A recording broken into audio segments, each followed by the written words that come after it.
Привет! Это Анатолий Акапарцфаль с подкастом «Вокруг Средиземья». Встречайте 17-й выпуск.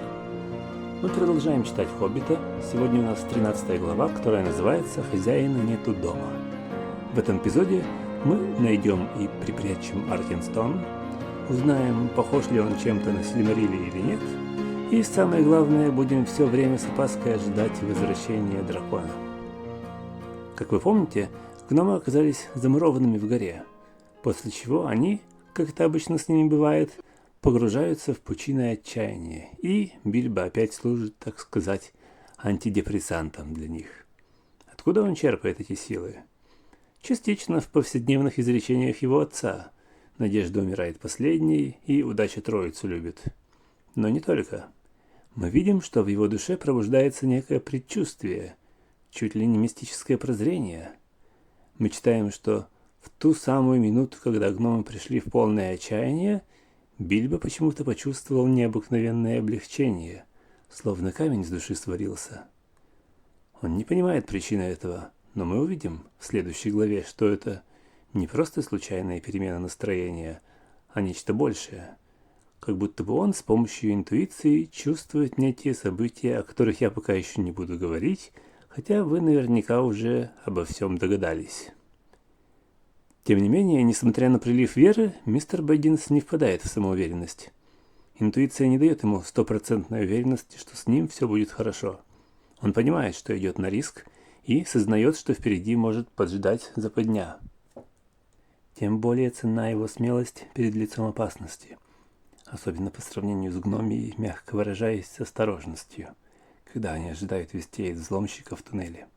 Хотя, ради справедливости, надо сказать, что в конце концов, когда гномы слышат крики Бильбо о помощи, им, похоже, становится стыдно за их поведение. И когда Торин предлагает подсобить взломщику, барин охотно откликается, говоря: «С великой охотой! Сколько раз он нас выручал, теперь наша очередь!» И вот теперь, когда они оказываются среди всех этих сокровищ, их настроение снова меняется. Рассказчик объясняет это так. Даже слабые блики на груди сокровищ воспламенили гномьи сердца жгучим огнем. А когда сердце гнома, даже самого степенного, загорится страстью к золоту и драгоценным камням, гном этот внезапно становится безоглядно храбрым, а при случае даже свирепым. Надо сказать, что это не на 100% банальная жадность и страсть к накоплению, как у дракона. Мы знаем, что дракон обладал этими сокровищами, но не понимал их настоящей ценности. У гномов же мы видим в некоторой степени понимание красоты этих вещей. Они ощупывают и ласково поглаживают их. Фили и Кили начинают играть на старых харфах, хотя, конечно, некоторые просто набивают себе карманы драгоценными камнями, поддаваясь драконовской болезни. Но не забывают они и о взломщике. Торин торжественно дарит ему кольчугу из мифрила, и хотя частично хоббит чувствует себя польщенным и восхищается собой, его хоббитский здравый смысл не дает ему потерять голову. Он думает: видок у меня, наверное, самый нелепый. Вот бы посмеялись надо мной дома. То же самое мы видим, когда он смотрит на драгоценности и говорит себе: всю эту груду золотых кубков я отдал бы сейчас за один глоток чего-нибудь освежающего из деревянной чаши Биорна. Да, он любит удобство и комфортную жизнь, но у него нет страсти к накоплению. Эта сцена, конечно же, напоминает знаменитую скандинавскую легенду о Сигурде, Фафнире и о проклятом золоте. Но и в толкиновском легендариуме мы можем найти параллели. Что неудивительно, Толкин часто черпал вдохновение из северной мифологии. В книге «Утраченных сказаний» мы читаем о драконе Глорунде и его сокровища, которые после смерти последнего переходят к гному Миму, и который налагает на него свое проклятие.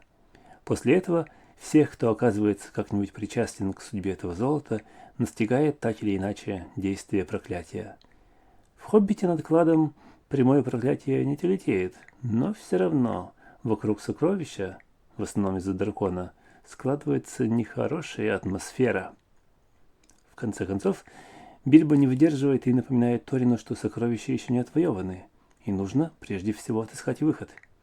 Действительно, гномы уже ведут себя, как будто они снова вступили в полное владение своим королевством.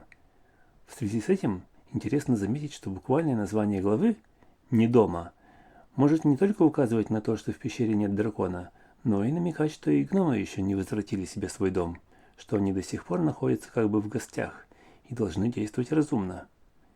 И, конечно же, не дома сам Бильбо. Если гномы близки к тому, чтобы снова предъявить права на свое королевство, Бильбо находится так далеко от своего дома, как только возможно. Итак, цель похода еще не достигнута, приключение еще не окончено. Поэтому, когда Торин говорит Бильбо: «Не смей называть мой дворец дырой, подожди, вот его отделают», Бильбо резонно ему отвечает, что сначала не мешало бы отделать Смауга. Но никто пока не знает, как конкретно это сделать. Тем не менее, хотя гномы еще не достигли своей цели, Бильбо свою задачу взломщика, или буквально грабителя, уже совершенно случайно выполнил. Хотя он не может вынести все сокровище гномов, как он справедливо замечает, для этого понадобилось бы 500 грабителей, есть кое-что, что для Торина является воплощением всего клада – Аркенстон, огромный бриллиант, который гномы называют «сердцем горы». Торин чуть ли не бредит им: «О, Аркенстон, Аркенстон, шар с 1000 граней! Как серебро сверкал он при свете костра, как вода на солнце, как снег при звездах, как дождевые капли при луне». И когда Бильбо снова заходит в пустое логово дракона, его привлекает слабый свет, исходящий как раз от Аркенстона. Мы читаем, что рука хоббита помимо его воли потянулась к камню. Похоже, этот камень обладает гораздо большей притягательностью, чем все остальные сокровища, раз даже уравновешенный Бильбо не может противиться его зову. Он понимает, что делает не совсем правильную вещь, поэтому говорит себе: «Вот теперь я самый настоящий грабитель». Бильбо осознает, что, возможно, ему придется признаться в этой находке, но он сразу же отодвигает эту мысль подальше. Он сделает это попозже. Таким образом, в данный момент он находится на перепутье. Он сам не знает, какой выбор он сделает. И вполне возможно, если бы не последующие события, он бы пошел по скользкой дорожке. Но этого мы, конечно, не можем знать наверняка. Мысль угнездилась в нем, а что он с ней сделает, зависит теперь только от него. Но почему же этот драгоценный камень оказывает такое влияние на Торина и Бильбо? Этот вопрос, а также то, как Аркенстон описан, заставили некоторых читателей задаться вопросом: а не напоминает ли этот Аркенстон что-то уже присутствовавшее в творчестве Толкина? Даю вам несколько секунд, чтобы нажать на паузу и задуматься над этим вопросом. Если вы читали Сильмариллион, то наверняка вам придет в голову образ Сильмариллий, драгоценных камней, созданных искусным эльфийским мастером Феанором, в которых был заключен свет 2 древ Валинора. То, как они описаны, очень похоже на Аркенстон. Нельзя ли найти какую-то связь между этим камнем и одним из Сильмариллий? Да и нет. Начнем с того, что поначалу в черновиках речь шла о бриллианте Гириона, бывшего владыки Дейла, которым тот расплатился с гномами за необыкновенную кольчугу для своего старшего сына, которая была сделана из истинного серебра. Изначально Толкин ввел эту драгоценность в повествование, чтобы создать 1/14 часть сокровища гномов, которую Бильбо мог бы спокойно отвезти домой. Постепенно, в ходе работы над «Хоббитом», этот камень обретал все большую ценность, став в конечном итоге самым важным сокровищем для предводителя гномов. В окончательной версии этот бриллиант изменил свое происхождение. Теперь его нашли гномы в сердце горы, а лорд Гирион заплатил за гномью кольчугу не камнем, а ожерельем. Но камень должен иметь какое-то имя, и Толкину приходит на ум имя из его древней мифологии, имя, означающее Сильмарил, но на другом языке. Дело в том, что в 1930 году Толкин написал «Анналы Валинора», которые, по его объяснению, дошли до нас благодаря тому, что мореход Эльфвине перевел их с эльфийского на древнеанглийский, то есть англосаксонский язык. Более того, Толкин приводит отрывок из этого произведения на древнеанглийском, в котором Сильмарил называется «Эрукланстан» – «драгоценный камень». А современная версия этого англосаксонского слова была бы как раз «Аркенстон». Тем самым мы видим, как мифотворчество писателя, вкупе с его лингвистически ориентированным мышлением порождает идею названия для драгоценного камня.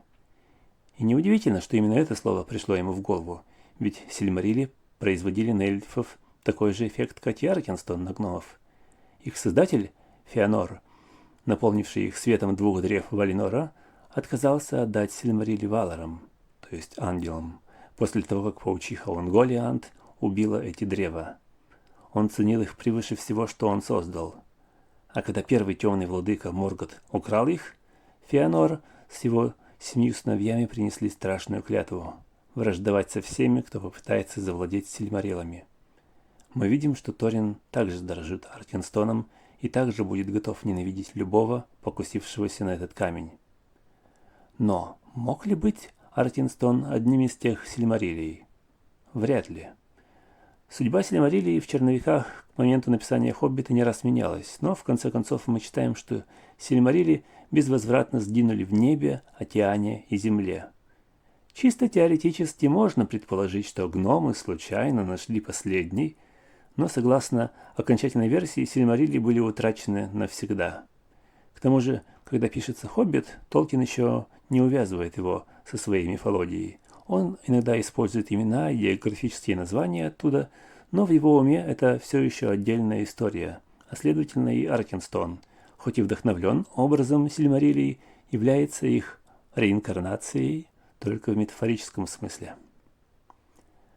А тем временем гномы вместе с Бильбо пришли к дозорной площадке в горе, где они начинают обсуждать план дальнейших действий. Тем не менее, разговор их неизменно возвращался к одному и тому же вопросу – куда подевался Смауг?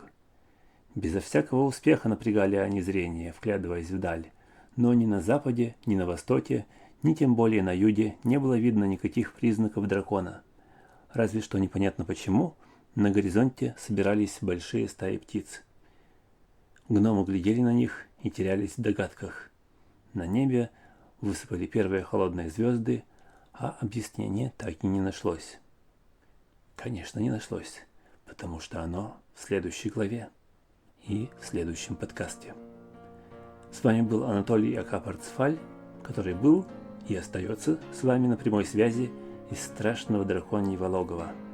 В следующем эпизоде мы узнаем, куда запропастился дракон, как там озерный город, и познакомимся с еще одним героем нашей истории. Свои мысли, пожелания и вопросы вы можете, как обычно, прислать на адрес email info@tolkien.blog, а также в комментариях на YouTube, Spotify и в других социальных сетях. Я буду рад получить их. Подписывайтесь на каналы, ставьте лайки. Это займет всего лишь пару секунд, но будет важно для того, чтобы больше людей узнали об этом подкасте. Ваня Сулия. Попутного ветра.